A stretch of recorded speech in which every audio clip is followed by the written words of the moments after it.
Ang bakasyonista sa Puerto Galera para mag-relax ngayong long weekend. Nakatutok si Cesar Apolinario. Bukod sa pagsiswimming, dinarayo rin dito sa Puerto Galera ang banana boat, snorkeling at windsurfing. Enjoy rin ang mga bakasyonista sa panonood ng taunang All Souls Regatta. 27 yate ang kasama sa karera. Ang pambato ng Palawan na si Gloria kasama sa kompetisyon. Mas rin po energetic tsaka alam po yung direction ng hangin po. We've trained about 100 local school children to sail over the last 2 years. It's a program that we have. They don't have to pay for it. Maging ang Tiangge, mabentang mabenta. Isa sa pinakasikat na bakasyonan itong White Beach dito sa Mindoro. Kaya naman dinadagsa ng mga tao. Dahil bukod sa magandang tanawin, malinis ang beach dito.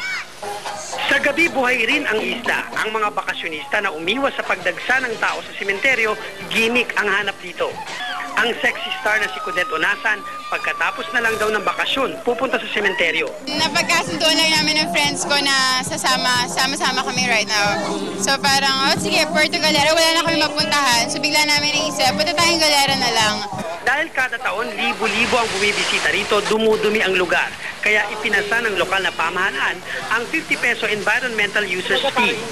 Sa November 16, simula na ang pagbabayad nito bago tumungtong sa Puerto Galera. Ang lahat ng makukolektang pera dito ay gagamitin natin para sa pag-i-improve ng ating karagatan, pangangalaga sa ating kapaligiran. Mas maganda.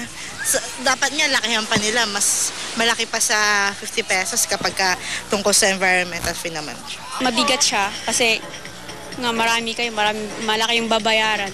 Mula rito sa Puerto Galera, Cesar Apolinario, nakatutok 24 oras.